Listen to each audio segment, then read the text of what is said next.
All right, Deanne, thank you so much for being on the Calgary Fitness Podcast. This one, I think, will provide a lot of value to people first. And I want to say that we have a relationship.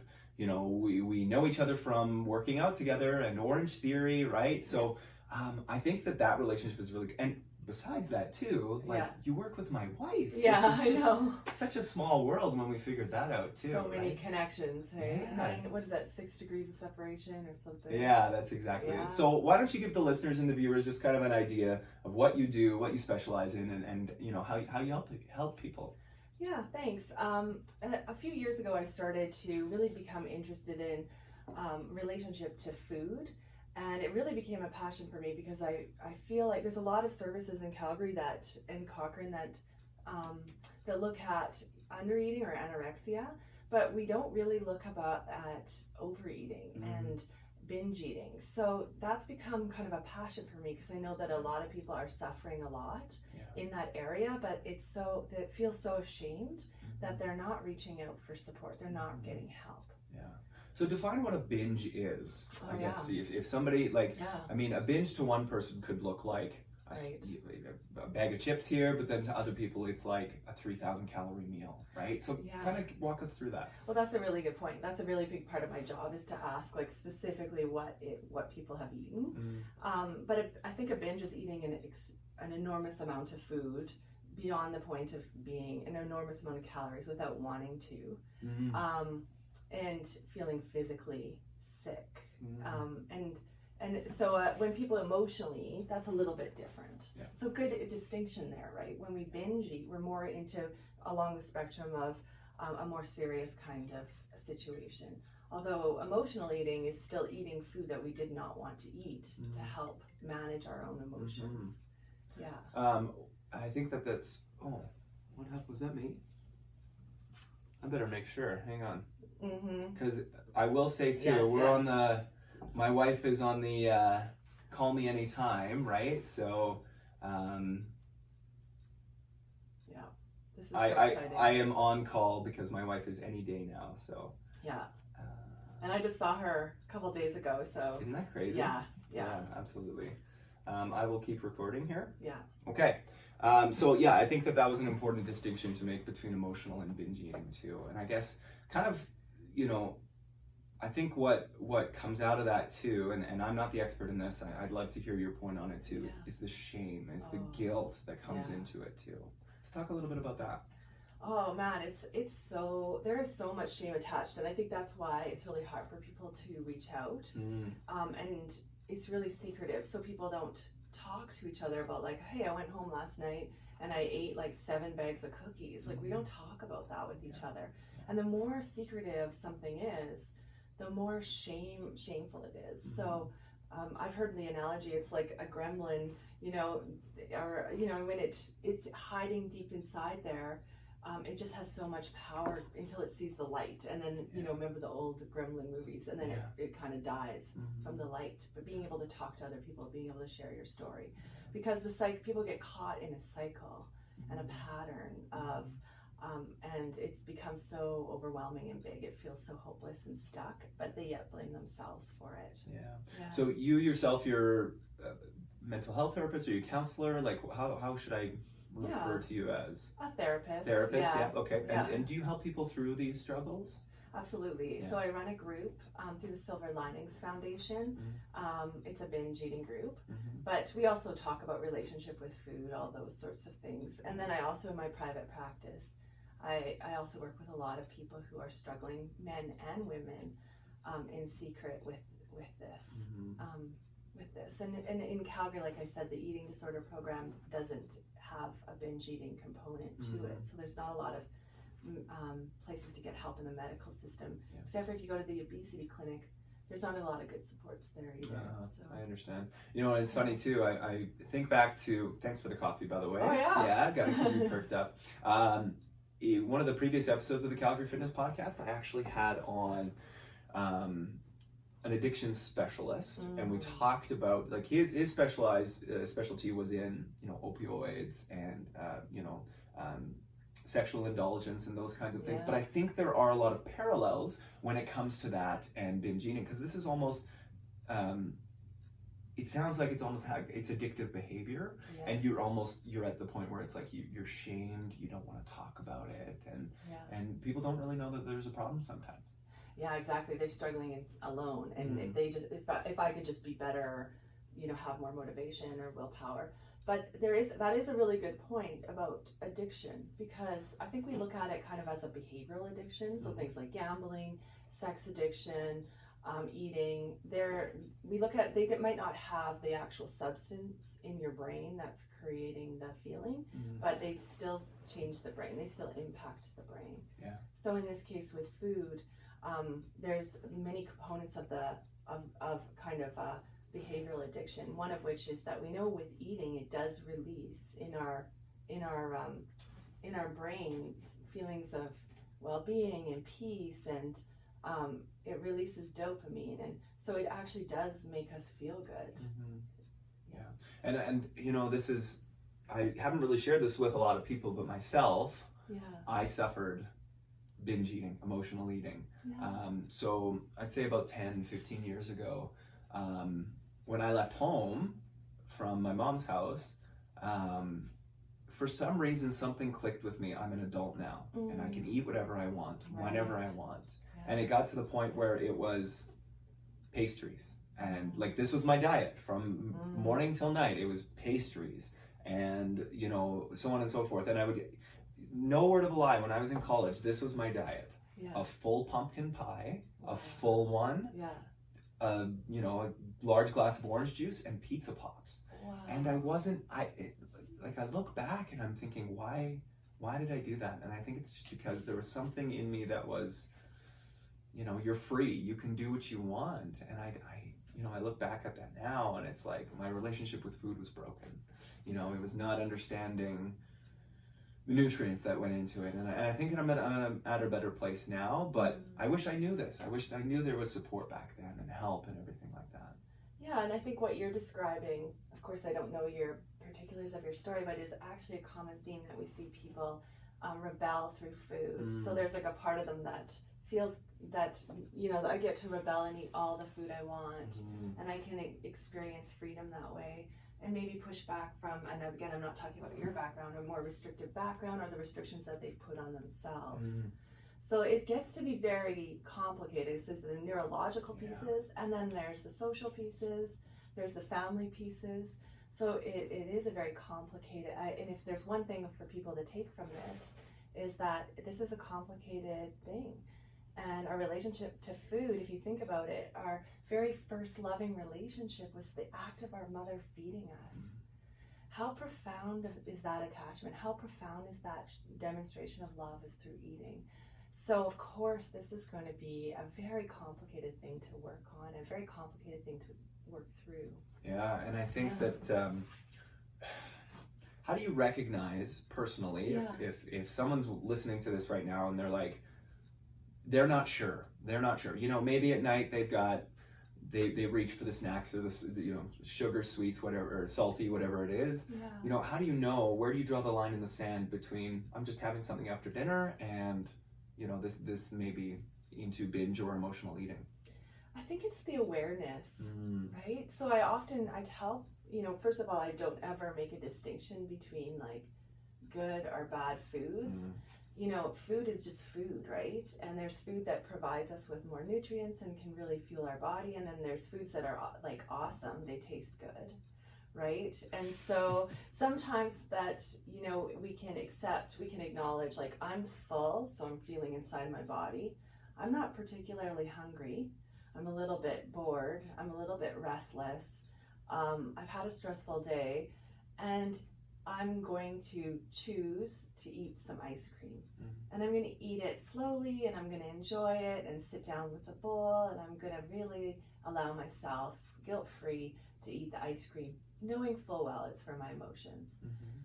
So that's case one. Case two is that, I recognize that I had a stressful day, so I'm going to go do something nurturing for myself and not eat the food. And then the case that you're, I think, talking about is that, I just feel uncomfortable in my body. I'm unaware, and I'm just going to eat. I'm just eating. I just find myself eating something, and I kind of come out of I might be numb or like oh, I just ate a bag of cookies. So I think that's where I make the distinction, is when we choose it, and we all do. Yeah. We all do, because food is like awesome, right? Awesome.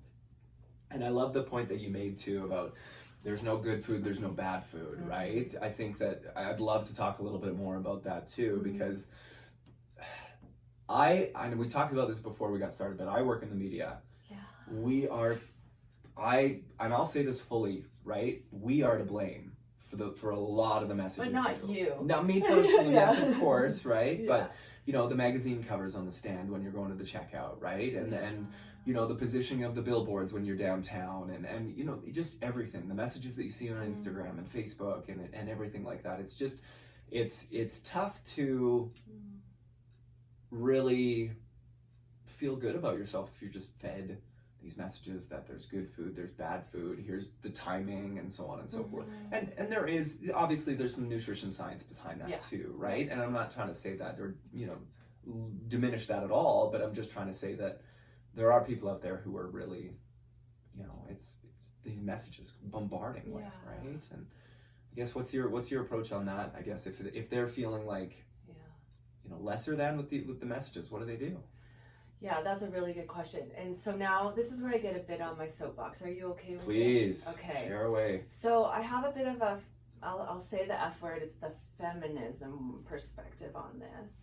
And I secretly believe that if we do not believe that we are enough, let's just say for everyone, if I woke up this morning and everyone in the world woke up this morning and we go and like, darn, I'm good enough as is. I don't need to like go on that diet. I don't need to buy the top end clothes. Heck, I can just wash my face and head out for my day. If we all woke up and felt good enough as is, there would be, how many businesses do you think would go out of business instantly? Like Blockbuster Video, done, boom, gone, right? So we are in a culture where they not only have to sell the products, but they have to sell that we are not good enough in order to create a market to then sell us things and more things. So that was my little soapbox. So my active resistance against our culture is self-love, is to love myself. And that's hard work. It's as hard work to love ourselves as it is to go on a diet, buy all the makeup, do all the things to try to fit a norm that is, you know, airbrushed and computer generated and perfection and what is that, photoshopped, right? So trying to measure up to that, if you can put your energy towards that, or you can put your energy towards, you know, being okay with who you are. As is. I love that you said it's a process. Oh yeah. Because and that's probably the hardest thing, is to actually look in the mirror and say, I'm proud of what I've accomplished. I love myself. You know, but it's work. It's just like anything else, and you won't see the results unless you put the work in. Exactly that point. And it's a life journey for most of us, because we've been sold that, again, sorry about that, that we're not good enough from day one, really, right? Those are the messages that we've received. We have to deprogram ourselves. And this is our life journey. So I think, like, where do we want to put our energy towards? Do I want to put my energy in towards being something that I never will be? And I could get a lot of plastic surgery and do all that stuff, but I'm never going to fit that. Or can I have a happy life with being okay with me and feeling comfortable in my own skin? Yeah. And it's funny too, is like that was my communications degree too, was like learning about what the impact the messages is, the message impact can have on people's well-being. And that was really interesting. Like I did a full degree on to understand that. And I think that we as the media need a responsibility too. And that's why I started my fitness business, was to share what I believe is right and what I believe needs to be the direction that a lot of people should be taking. Because, you know, I've made mistakes too, right? When I first started too, it was all about the looks, and it was all about, you know, six-pack abs and everything like that. But now, when I have a family and I have kids, and it's, you know, teaching my daughter to have a positive body image, Yeah. right? You know, helping my wife, she's pregnant right now, you know, realize that her body is enough once after she has that baby, right? Whatever it's gonna be. Oh, whatever it's gonna be like, right? Because it's a miracle. It is a miracle. Yeah. Yeah, and to really, really just, you know, I think that people need the world needs people like you, And you, right, to yeah. come out and actually say that it is okay to be you. And this isn't promoting, and that's the argument I've heard, is that Yeah. sending messages like this is like promoting obesity, and it's not. That's Yeah. not the point of this at all. Right. The point is to say that you are okay as is. Yeah. If and like I was listening to a podcast on the way in here, and there are 22-year-olds getting plastic surgery. I know, right? And that is, it So just, it blows my mind, I know. right? So I'm just, you know, where does someone start? Where does someone say to actually love themselves? If they can't even look at themselves in the mirror. Yeah, right? Right? How do they start? That's a really good question. How do they start? So I think it's, you know, it's like you said, it's choosing to put that energy, and maybe they can't at the beginning look at their outsides and authentically say like, darn, I'm looking good today, or, you know, but it's focusing on the parts that they do like. So maybe they like their eyes, or maybe they like their kneecaps, or, you know, maybe that's all they can start with, like their fingers. I've always been told that I could have been a finger model if I, you know, so maybe it's their fingers. If I didn't break it playing basketball, but that's a whole other story. Yeah. But like maybe it's their fingers, but that's the outside part. The other part is to become the human being who you are proud of, who you want to be, right? So, you know, showing up in your relationships, showing up in your work, showing up in your life in a real way, and taking that energy from there. And if that's your starting point, so maybe you're kicking butt at work, you know, that's where we start, like noticing that rather than noticing all the places where you are falling short. And what I always tell people is, you know, when we look at Instagram, what we see is like the smartest person at this, the person with the best butt, the person with the best eyes, the person with the best hair, this isn't one person. We're comparing our parts to 70,000 parts out there. And you know what? We're going to fall short of all those things. Right? So start with the things that you're good, or that you actually do like about yourself, and pay attention to that. And then if that's and surround yourself with people who see those parts, who bring those parts out, who help you honor those parts, and maybe deciding to end some relationships or lessen them that are not helping you. Yeah, and I love that you brought up the Instagram thing too, because something that I think is, don't compare your day 1 to somebody's day 365. Yes. You know, and Yeah.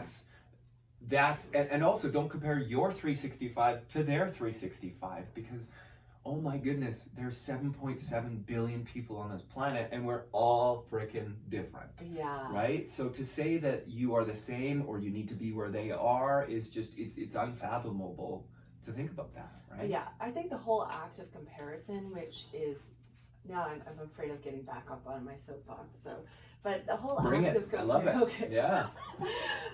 So the whole act of comparison, which is, I think the invitation to do that is so great through a media like Instagram, but the whole act of comparison is just a very difficult place to go mentally, because it takes us away from our own accomplishments and where we're at. So we're, like you said, comparing my day 1, we've met through the gym, so you can tell. My day 1 at the gym, I could only do cow push-ups. That's why I call them cow push-ups, because they're actually called box push-ups, but I actually felt like a cow, and I did them, not like because I was bigger or anything, but just because I was like, you know, I was literally that was my day 1, and I still remember that. But if I walked in and compared my cow push-up to the person beside me doing full-on push-up, I might have been done.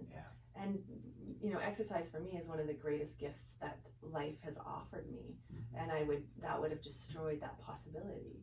So comparison is, anytime we notice ourselves comparing ourselves, I ask to stop and notice that. Become aware. Awareness is our biggest thing. Oh, I'm comparing myself to Kim Kardashian, you know, that's not super healthy. I'm going to compare myself to how I was day one. I'm day 3 years. So I can compare that. But if I compare myself to the person at the gym that was like faster than me, you know what I mean? I would always be coming up short.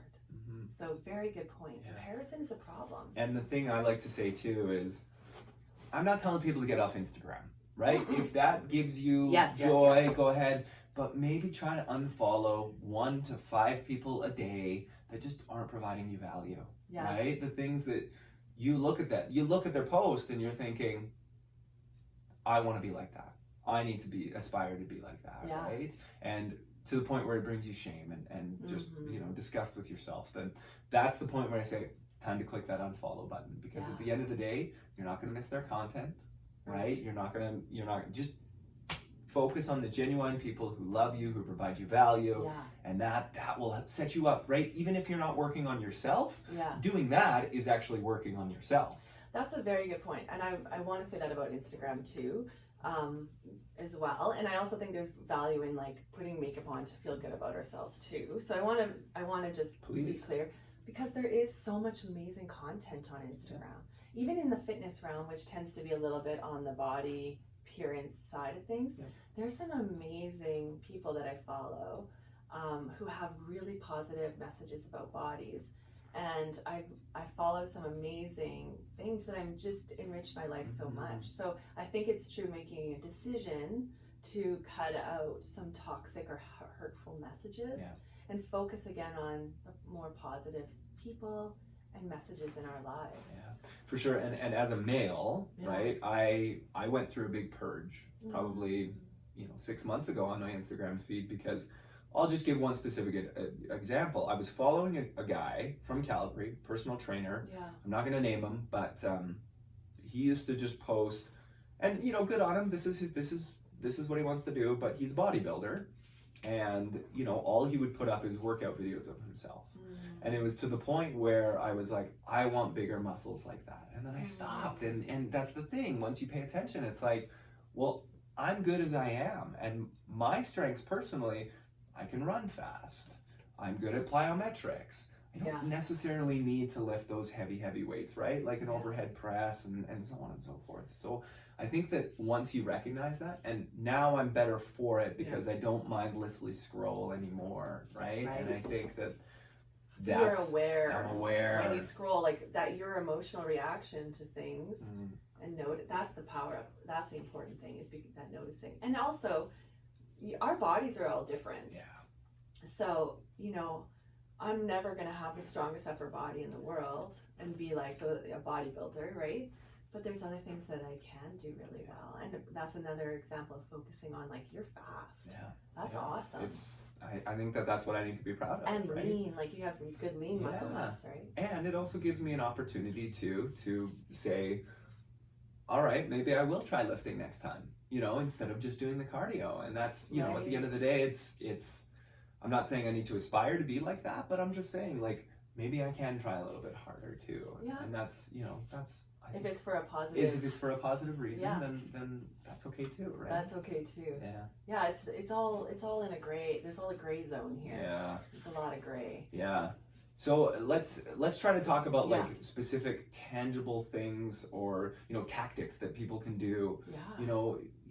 Because when it comes to emotional eating, let's take the angle of emotional eating first.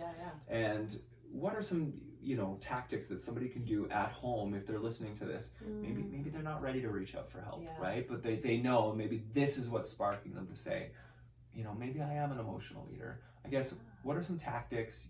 Is it packing their lunch instead of buying it at a fast food place, or give me some examples there. So there's lots of directions I can go with this question. So first of all, we tend to eat.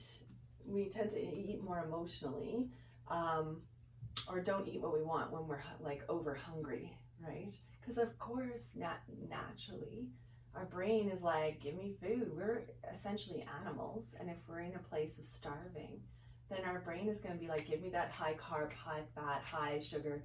I need that energy now.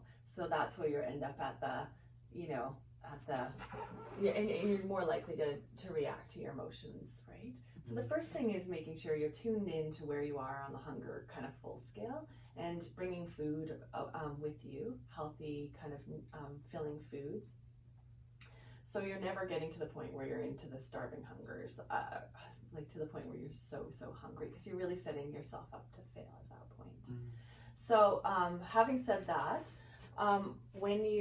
the other piece is just, again, I think it's just really slowing down and noticing and becoming more aware of why and when you're eating. That's the first step. So before you put anything in your mouth, I always tell people, like, I'm not saying not to eat, because I don't want to be that person that's like, don't eat that, because then that creates a pushback, right? Yeah. Like, I can eat what I want. Yeah. So I would never tell people not to eat anything. Just notice why you're eating. So are you eating because you're hungry? Feel it, notice in your body, are you hungry? If you're not hungry, then this is a big question. What's going on? Are you lonely? Are you stressed? Are you bored? Are you tired?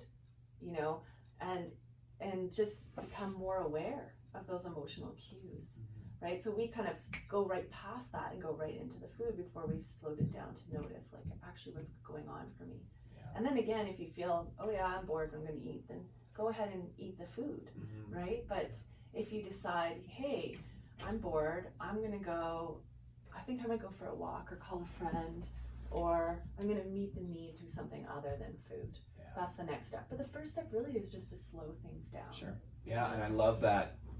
Go for a walk, call a friend, right? The thing that I like to do, I'll give you a perfect example. Last night, right? Yeah. I finished my dinner, and for me, it's always been a little sweet after dinner, right? So what I usually grab a handful of fruit or something like that, right? Yeah.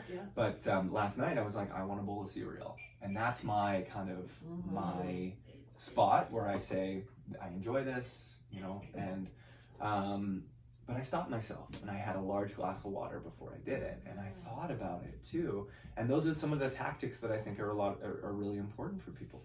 Yeah. Walk around the block. Have a large glass of water, call someone or start to talk to somebody too, because it doesn't need to be an immediate impulse, because I think people beeline right for it, but it comes back to that mindfulness of just being like, do I actually have to have this? It's so interesting that you say that at the end of the meal, because I think it's really hard for people to stop eating too, and I'm glad you brought that up, because eating feels good, right? And then it's kind of this little sadness that happens, like, well, that was my meal, I don't get to eat again for a long time, or I kind of don't want to stop, right? So that's a normal feeling that we get. So I always tell people is, give yourself full permission and remind yourself, as soon as you're hungry again, you're going to eat. You're not going to deprive yourself. And then if you need to eat, you're going to eat. And if you want to have the bowl of cereal, you can. That's a choice that you have. Yeah. So by saying I can't do this, it's just natural that we're going to say, want it more. And we put a charge to it. Yeah. So that's where I ask people, just slow it down, take a little bit of a break, and experience that feeling of feeling sad you finished your meal. And then remind yourself that you can eat, you're a grown person. Like, when you're hungry, you can eat at any time. Yeah. And if you really want a bowl of ice cream, I always eat a little bit of chocolate. I love chocolate. Yeah. And I'm going to eat it, and I'm going to enjoy it a lot.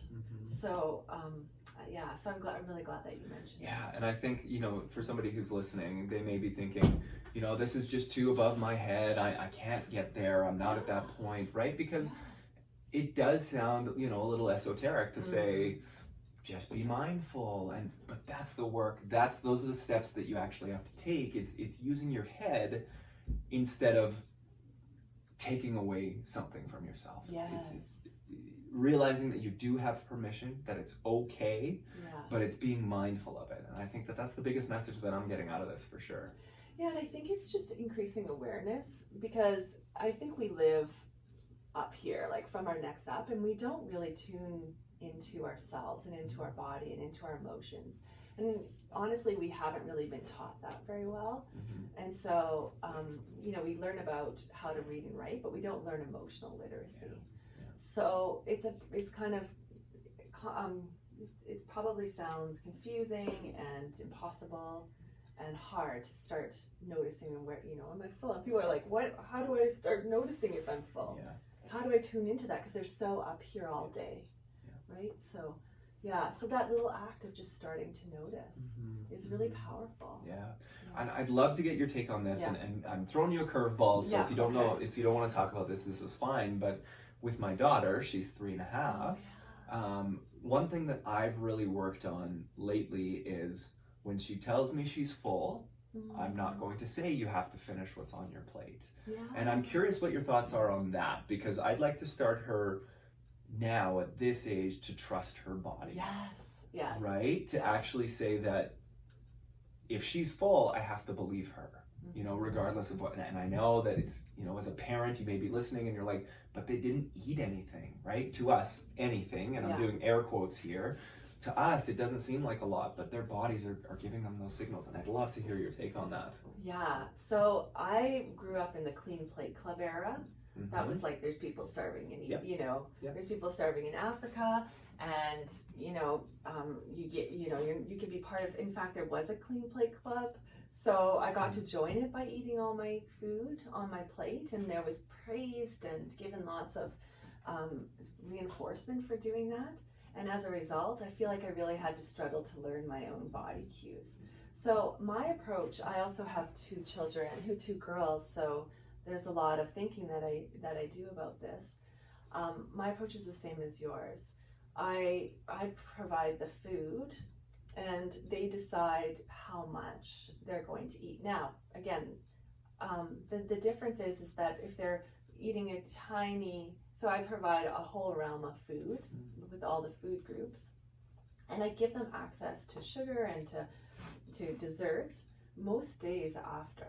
However, my thinking is that we have to eat our, or not all of it, but some of our growing food before we eat our food that's like our fun food, or, you know. So my only thing is that, you're not full, or you're full, that's great, but we're not going to really eat dessert because there's not room for dessert in there either. And that you kind of get some of that fun food once you've had your growing food. Now there's different takes on that. Some people are like, let your kids eat dessert for dinner so they can take the charge out of it. But generally, I'm like you. I feel like people who have the healthiest relationship with food, I watch them eat, and they just stop eating mid-bite on something that they love. They just stop eating. And I've noticed that with my kids, even with dessert. Have you noticed this? They're like, I've had enough now. And I feel like clapping. Because that's like super attuned to themselves.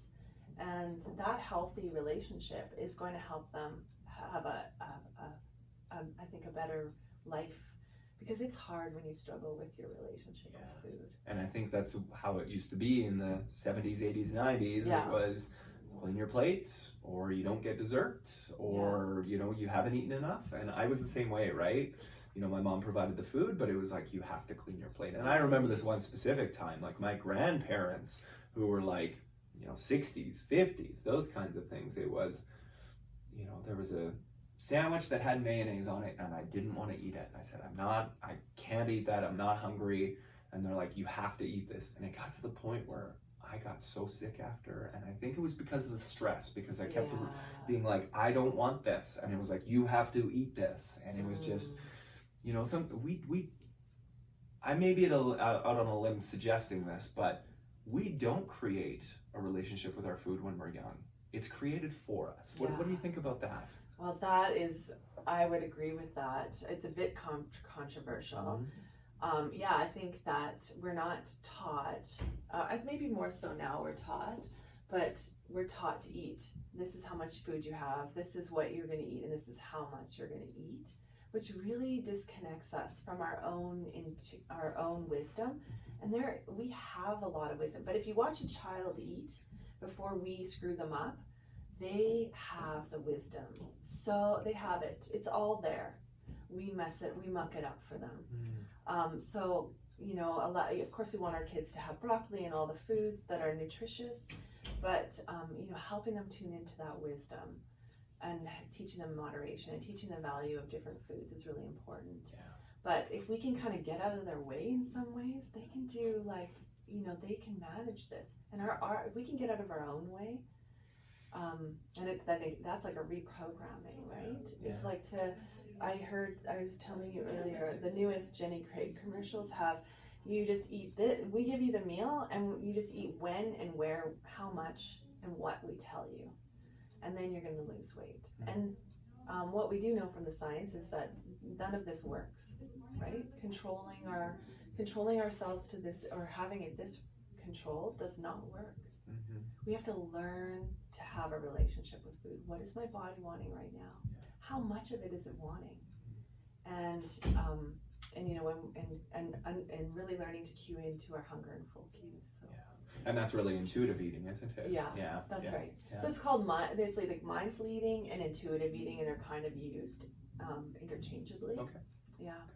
And I'm curious too, you know, if somebody is in their 30s, 40s, 50s, 60s listening to this, you know, I invite them, and again, I'm not the expert, but I invite them to have that childlike mind again, and to experience food and listen to your body. Actually take the cues from your body, right? Instead of focusing, you know, instead of trusting the habits, right? Because the habits for somebody in their 50s and 60s are a little bit harder to break, you know? It's like, I don't know, it's like something, you know how it is. If you try to tell an in-law, it's like, hey, you know, try and do that, and they're like, no, I'm stuck in my ways, this is the way I do it. So old dog new tricks kind of thing.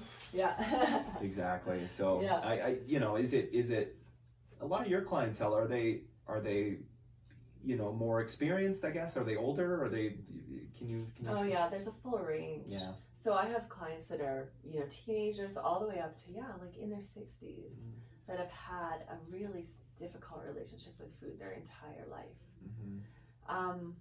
So it is harder to kind of change, and typically the times where it gets really hard is if there's an early trauma that happens as well. So then there's more emotions there that people are, when there's a trauma involved in someone's life, there's more emotions that are there to numb out, essentially. So it gets harder to change those patterns without having some kind of intervention, or not to say they can't do it, but Now, I know one of your passions is fitness, and I want to get to that in a minute, but I do want to know too, is like, what's the first step if somebody wants to reach out for help? Like, it's so easy to say, just ask for help, just ask for help. But if I'm in the shadows and I'm depressed, shamed, you know, I don't want to share this with anybody, guess what? Like, what would you suggest? What's the path? Yeah, that's such a good question. So there's a lot of places in our community that provide help. So the first step I would say is contacting Access Mental Health. And Access Mental Health is kind of a centralized place that you talk to them a little bit what's going on for you, and then they would say if you meet criteria for a public program, or if you need a different program that might be a community-based program. And then from there, if none of those programs are really fitting for you, you can look into other community-based programs, do a little bit of a Google search, find some private therapists, and typically a Google search would help you with that. There are organizations like the Silver Linings Foundation, there's other ones as well that have subsidized kind of programming for people. And there's no judgment. No judgment, right. Absolutely not. Absolutely not. I think that's important for people to remember too, is like, you know, I've got some relatives that, you know, they do realize, they've identified that they need some help in certain areas, whether it's eating or otherwise. But they just feel like they're going to be judged, and that's something to remember too, is that there's no judgment when it comes to therapy, when it comes to help. We all need to talk, you know, whatever the issue may be, we all need to talk. Absolutely. And you know what, at the end of the day, like we're all just humans, right? We all suffer we all have to eat, and we all have to have a relationship with food, and we all have to figure out and navigate the ups and downs of life. We all worry, you know, so people that you're talking to aren't, you know, they've been through lots of things, and they've experienced them through other people, and they're not there to judge, they're there to help. Right. I think you know, if you are seeking help, it sounds so cliche, but really search out the supports, and search out, like you said, a Google search. Nobody is, you know, There's nobody on the other line just yet on that Google search, but at least you can reference, you can get that starting point to say, hey, this is where I know, these are my resources, and then from there, you can always reach out to somebody. And another place is through Psychology Today. Actually, there's a whole database of therapists you can access. You can go through profiles. And the other thing is that we shop for therapists. Like, once you found a therapist, I would say stick with them, because kind of part of our job is to push you a little bit. Yeah. You know, but you know, you do get a right to decide, like, this person isn't the right fit for me. And having that right fit is probably 80% of therapy, really, is having someone who you feel isn't judging you, who's caring for you and understanding you. And that fit is really important. Now, once you found the fit, we got to then stick with the process, because it's not always easy. Yeah, and that's the thing, is like, it's going to take work. Right? Prepare to get uncomfortable. You know, that's the point of getting past into, you know, a point that you want to feel a little bit better. You do have to put in some work. Yeah, you do. That's a good point about feeling uncomfortable, because I think emotional eating, binge eating, those are coping mechanisms, right? They're ways that we cope. You know, some people drink, or some people, you know, lots of different ways that we as humans try to cope. And that's some people's coping strategies, and unknowingly, right? So it is hard when we say, hey, guess what? I'm going to take away your coping strategy and just leave you there to feel your feels and to, like, experience your life without your number one go-to coping strategy. So it does get harder. Well, of course, therapy doesn't really go like that. I'm not going to fully take it away, but, you know, we're working towards moving it and changing it. So it is going to be a bit uncomfortable. Yeah. Awesome. Okay. So let's get into the fitness side of things. I know that this is a big passion of yours, and we have that relationship outside, you know, at Orange Theory. And I have seen, especially over the past couple of months, just a huge improvement from you too. Like, I love seeing, like, for me, when it just clicks, like, that to me means a lot. So tell me a little bit about, you know, where you are today, and I guess what that means to you, being a fit person. A fit person. Well, I love to talk about my fitness journey. I feel like I'm really super pretentious to say that. Like, let me tell you about my fitness journey. All right. Well, so about 3 years ago, I was kind of wanting to make some pretty big changes in my life. And I did things like experiment with my relationship with sugar. That was a big one for me. And then I noticed that there was a lot of big emotions coming up when I stopped eating sugar, of all things. Anyway, so I was kind of crawling out of my skin and feeling really uncomfortable, and I had a lot of emotions. So this is when I say, like, we're all humans, we all have to eat. Like, I actually went through this. So then at that point, I decided to join a gym. And I joined a 6-week challenge. It wasn't like just to kind of get fit, not to necessarily lose weight. And I was a beginner. Like, if I didn't pay the whole money, I would have walked at that point, because it was so scary. It was so uncomfortable and so hard. But I stuck with it, and after a month, I was hooked, like absolutely hooked. And the reasons I was hooked was because, and I learned how important fitness is for our well-being. And so I really believe in fitness or exercise, and body movement, however that needs to be, because it helps us to manage some really hard feelings, to be honest. So after a workout, if I have stress, it's just left my body. And if I don't work out for a few days, I can feel myself tightening up. And then when you leave a workout, you naturally get these endorphins. So I actually took sugar and I replaced it with this exercise. I mean, I still eat sugar now, but in moderation. And so and exercise also, it helps me with my sleep.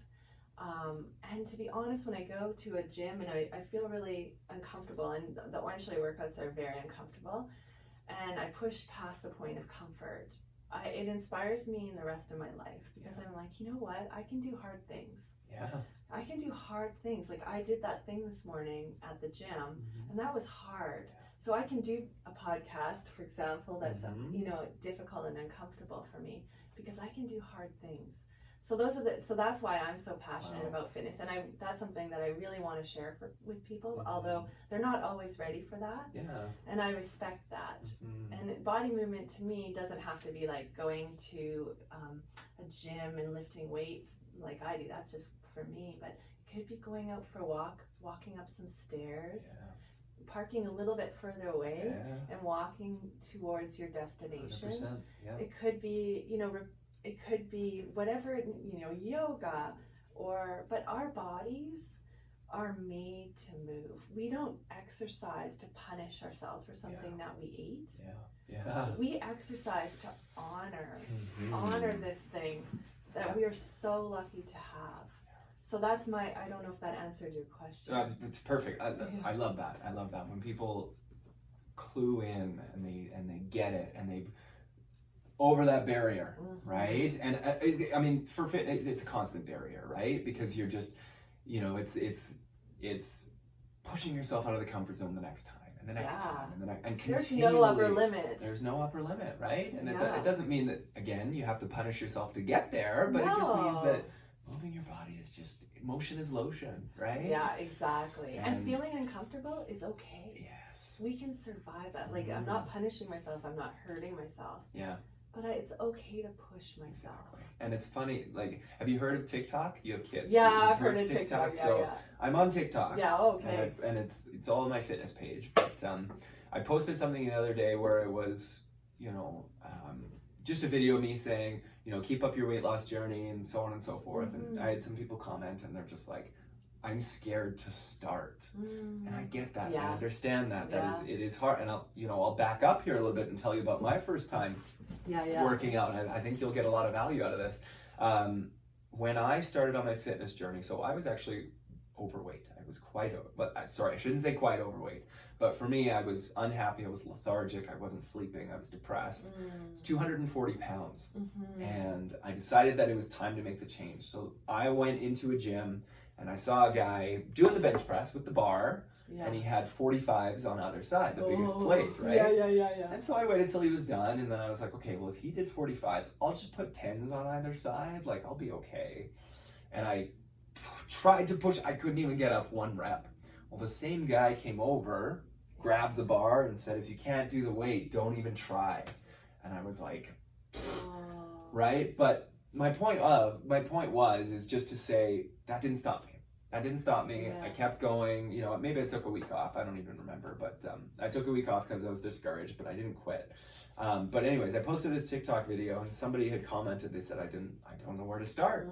And I said, it doesn't have to be as complicated as you think it does. Walk around your block, right? Sit down and stand up from your couch 15 times. Yeah.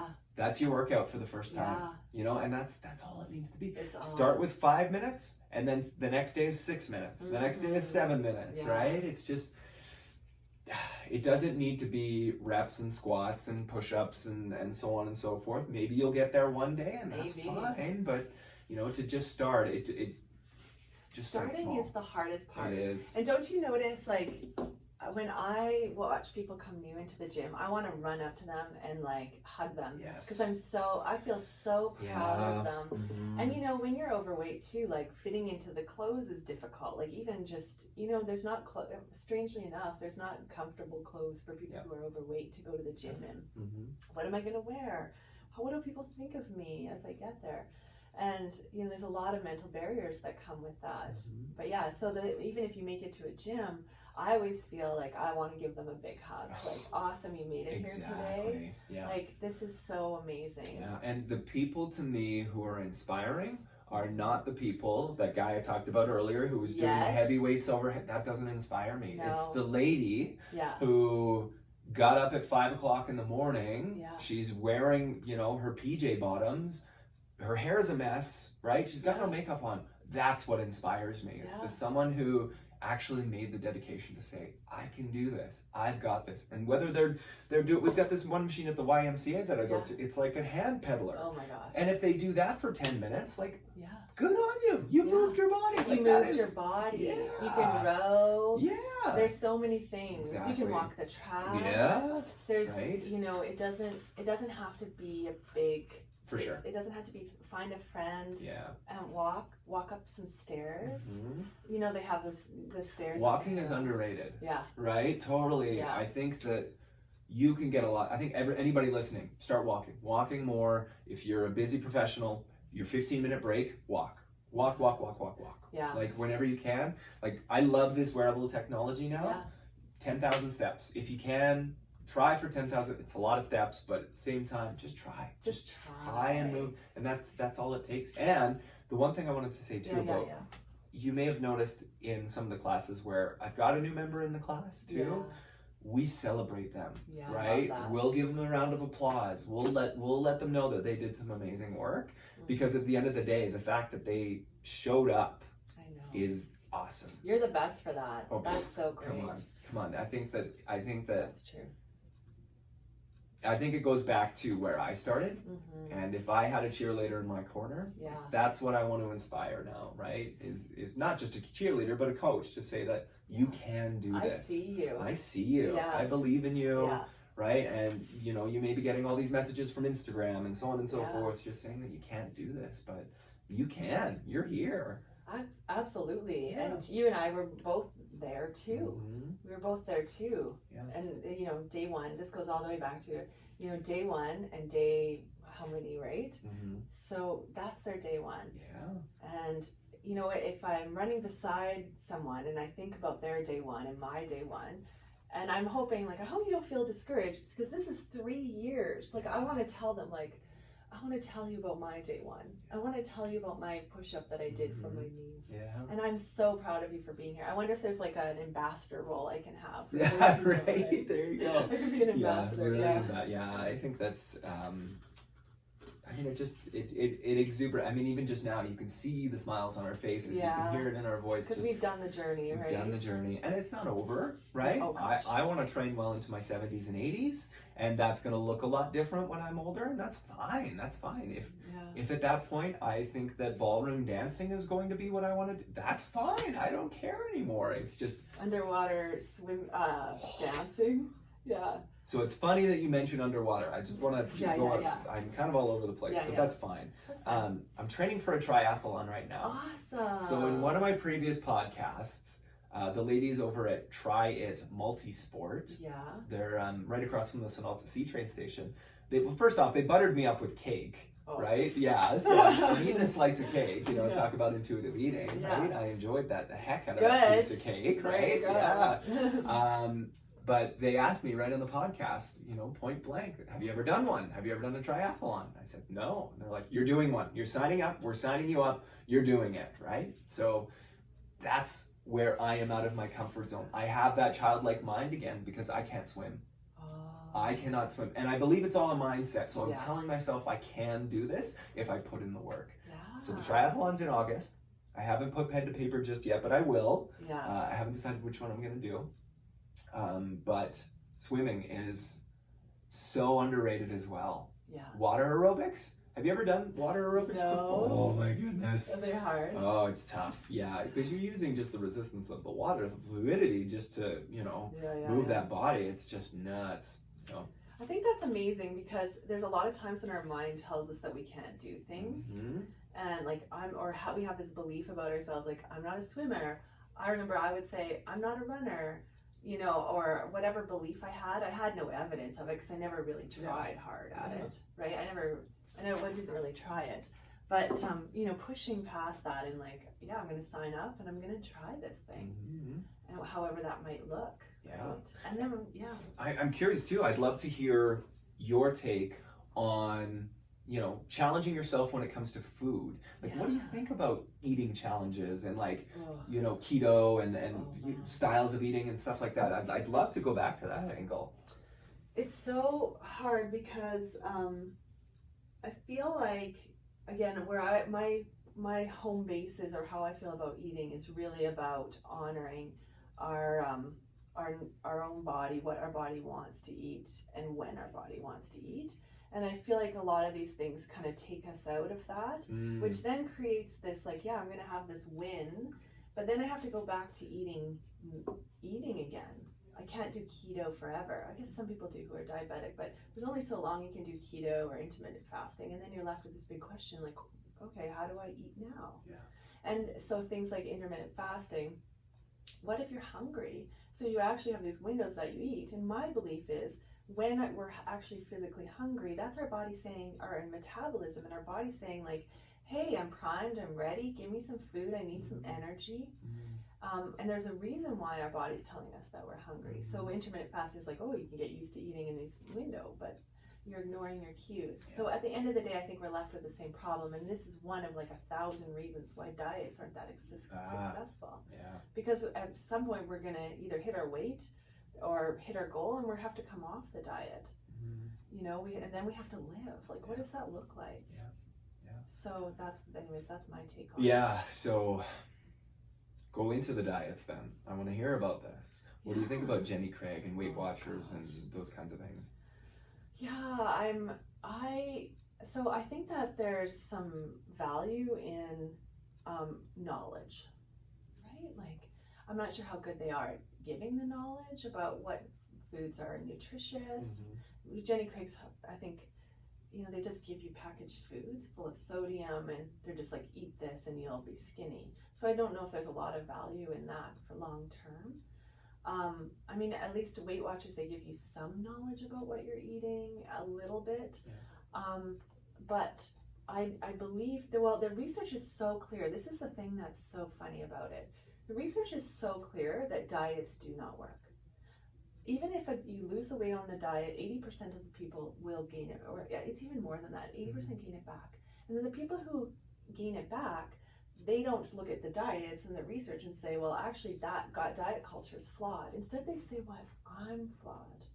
I was unsuccessful, right? But the actual diet itself is flawed. It doesn't work.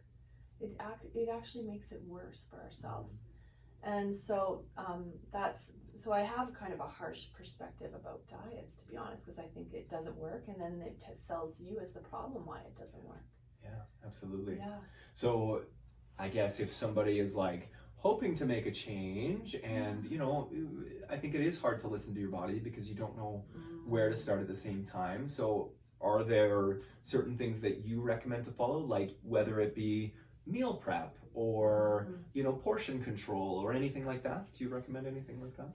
So I think that it's good to connect with a good nutritionist, a dietitian. I think you have someone on your who you've connected with on your Vinci. podcast. Vinci's great. She's along the same line of acceptance, and so you have to be careful because there's a lot in that industry that can be giving you not so good messages. So you really want to learn about eating and what's going to be fueling your body and how to make your body thrive.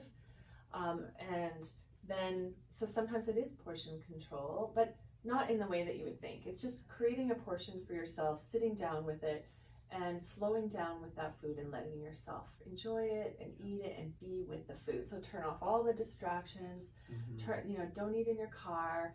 Just allow yourself to be really present with that meal. Drink some water while you're eating, and then stop and notice if you're full, how you're feeling as you're going.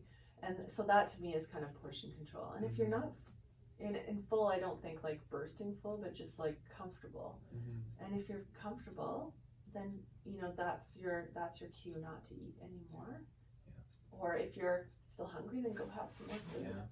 And I think that my position has totally changed on food intake and so on and so on. So I, even when I lost a bunch of weight, I didn't have the best relationship with food when I did that, right? And I think now, all this time later, you have to be empathetic. You have to be empathetic that everybody's going to be a little bit different in their journey, right? And what worked for me is not going to work for you, is not going to work for Mary Jane. It's just, really listening to those cues and just, trusting yourself, trusting your body to make the right decision for you. That's a hard thing because the diets are based on not trusting.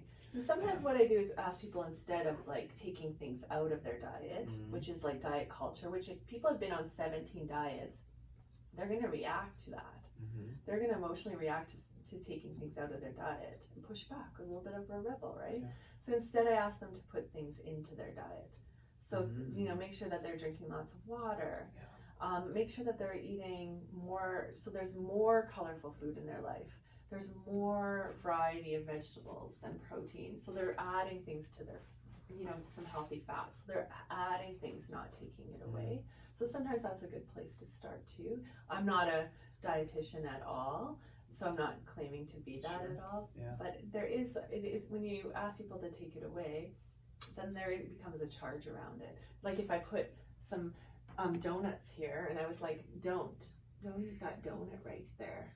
Then all you would pay attention to, well, at least for me, I'd be like, there's a donut on the table. Right. Like you're talking, but there's a donut on the table right now. And that now I the donut's can't eat. talking. Yeah. I can't even pay attention to you right now. So that's kind of sometimes but I think you make another good point, and that is that we are going to be more successful at this journey when we can come at it from a place of compassion for ourselves and where we're at and what we're, if we eat. So I ate the donut, and oh well. No big deal. No big deal. Game over, move on. I'm not going to eat 17 of them, right? I ate the donut and it tasted awesome.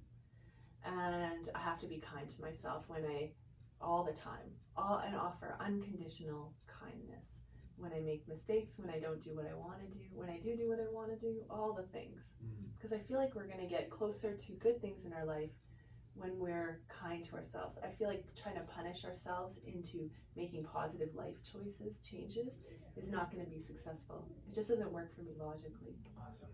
Oh, that's a good place to kind of leave that with somebody's in their mind, right? Yeah.